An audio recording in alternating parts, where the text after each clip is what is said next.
Supreme court में चुनाव आयोग की गजब फजीहत हुई है। सीजीआई के आगे गिड़गिड़ाने लगे ज्ञानेश कुमार। जी हां, मुख्य चुनाव आयुक्त सीजीआई खन्ना के आगे गिड़गिड़ाने लगे।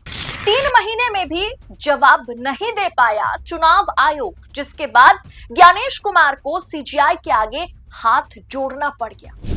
दरअसल दोस्तों, पूरा मामला क्या है विस्तार से आगे मैं आपको वीडियो में बतलाऊंगी, तो आखिर तक वीडियो में बने रहिएगा। नमस्कार, मैं हूं आपके साथ अदिति और आप 4 PM देख रहे हैं। 3 महीने में भी जवाब नहीं दे पाया चुनाव आयोग, और चुनाव आयोग को और भी वक्त चाहिए। सुप्रीम कोर्ट में गिड़गिड़ाने लगे। सुप्रीम कोर्ट में ज्ञानेश कुमार मोहलत मांगते रहे। दोस्तों, दिसंबर 2024 में मोदी सरकार और चुनाव आयोग ने इलेक्शन नियमों में रातों रात बड़ा बदलाव किया था। आपको याद होगा, हरियाणा चुनाव को लेकर के सुप्रीम कोर्ट के वरिष्ठ वकील महमूद प्राचा ने चुनाव आयोग से मतदान केंद्र की सीसीटीवी फुटेज मांगी थी। पंजाब और हरियाणा हाईकोर्ट ने प्राचा को सीसीटीवी फुटेज मुहैया कराने के आदेश भी दिए थे चुनाव आयोग को, जिसके बाद रातों रात सरकार और चुनाव आयोग ने मिलकर के इलेक्शन नियमों में बड़ा बदलाव कर दिया था, जिसके मुताबिक पोलिंग बूथ के सीसीटीवी फुटेज सार्वजनिक नहीं होंगे। पोलिंग बूथ के सीसीटीवी फुटेज आम पब्लिक के लिए या किसी वकीलों के लिए कोई अगर इसे मांगता है तो उन्हें मुहैया नहीं कराया जाएगा। जिसके बाद कांग्रेस ने चुनाव आयोग के इस फैसले को सुप्रीम कोर्ट में चुनौती दी थी। कांग्रेस ने यह दलील दी थी कि इससे चुनाव की निष्पक्षता प्रभावित होगी। कांग्रेस ने चुनाव आयोग के नए नियमों को कोर्ट में चुनौती दी थी। यह नियम चुनाव से जुड़े दस्तावेजों और रिकॉर्डिंग को सार्वजनिक करने के संबंधित में था, मतलब उसी के रिगार्डिंग था। उधर चुनाव आयोग ने कहा कि सुरक्षा कारणों से हमने ये कदम उठाया। 15 जनवरी को सुप्रीम कोर्ट ने चुनाव आयोग को आदेश दिया था कि 3 महीने के भीतर यानी 15 अप्रैल तक आप इस पर जवाब दीजिए कि क्यों 1961 इलेक्शन नियमों में आपने रातों रात बदलाव किया। क्यों इतने समय से पोलिंग बूथ की सीसीटीवी फुटेज आम पब्लिक के लिए एक्सेसिबल था, जिसे आपने रातों रात बदल दिया। वो भी आपने इसे तब बदला जब पंजाब हरियाणा हाईकोर्ट ने आपको सुप्रीम कोर्ट के वकील महमूद प्राचा को सीसीटीवी फुटेज मुहैया कराने के आदेश दिए थे, और आपने उसी समय रातों रात नियमों को बदल दिया। इसका जवाब 3 महीने के भीतर यानी 15 अप्रैल तक आप सुप्रीम कोर्ट में दे दीजिए। सुप्रीम कोर्ट ने यही बात एक तरीके से चुनाव आयोग से कहा था, लेकिन चुनाव आयोग ने यहां पर खेला कर दिया। 16 अप्रैल को चुनाव आयोग सुप्रीम कोर्ट पहुंचता है। ज्ञानेश कुमार सुप्रीम कोर्ट पहुंचते हैं और हाथ जोड़ करके मोहलत मांगते हैं, हाथ जोड़ करके और वक्त मांगते हैं। चुनाव आयोग ने 3 हफ्ते का और अतिरिक्त समय मांगा। चुनाव आयोग ने रातों रात इलेक्शन नियमों में बदलाव करने में 3 घंटे का वक्त उन्हें नहीं लगा, और अब जवाब देने के लिए उन्हें 3 महीने के बाद 3 हफ्ता और चाहिए, जिसके बाद चुनाव आयोग को 6 हफ्ते का समय दे दिया गया। सुप्रीम कोर्ट ने चुनाव आयोग को 3 हफ्ते की जगह 6 हफ्ते का वक्त दिया है। अब 21 जुलाई को इस पर सुनवाई होगी। खबर देखिए आपके स्क्रीन पर। सुप्रीम कोर्ट ने गुरुवार को चुनाव संचालन नियमावली 1961 के प्रावधानों में हाल में किए गए बदलाव के खिलाफ दाखिल याचिकाओं पर जवाब देने के लिए भारत निर्वाचन आयोग को 3 सप्ताह का अतिरिक्त समय दिया है।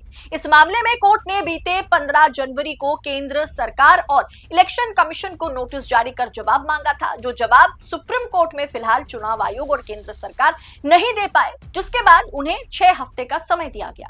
मुख्य न्यायाधीश संजीव खन्ना, जस्टिस संजय कुमार की पीठ के समक्ष निर्वाचन आयोग की ओर से वरिष्ठ अधिवक्ता मनिंदर सिंह ने मामले में जवाब दाखिल करने के लिए और 3 सप्ताह का अतिरिक्त समय देने का उन्हें आग्रह किया है, जिसके बाद पीठ ने 2 जजों की बेंच ने सीजीआई खन्ना और संजीव कुमार ने अनुरोध जो है, चुनाव आयोग का जो अनुरोध है, उसे स्वीकारते हुए 21 जुलाई की तारीख तय कर दी, यानी 3 हफ्ते की जगह 6 हफ्ते का समय चुनाव आयोग को दे दिया गया।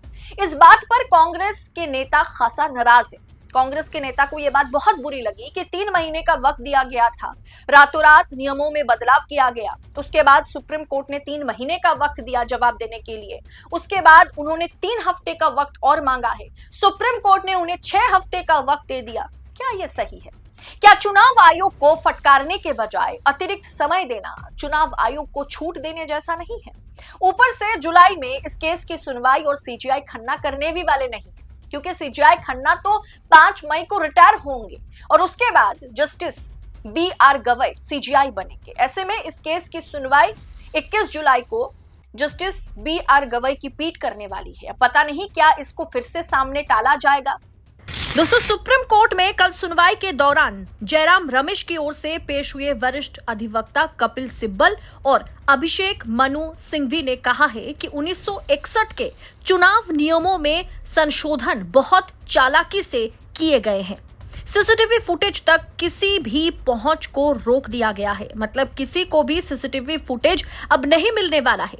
अभिषेक मनु सिंघवी ने यह भी कहा है कि मतदान के विकल्प कभी उजागर नहीं किए गए और सीसीटीवी फुटेज से वोटों का पता नहीं चल सकता, और पीठ से आग्रह किया है, यानी 2 जजों की पीठ से संजीव खन्ना और संजीव कुमार से यह आग्रह किया है कि वो चुनाव आयोग और केंद्र से सुनवाई की अगली तारीख यानी 21 जुलाई से पहले अपने जवाब दाखिल करने को कहे, लेकिन सुप्रीम कोर्ट ने उनकी बातें नहीं मानी।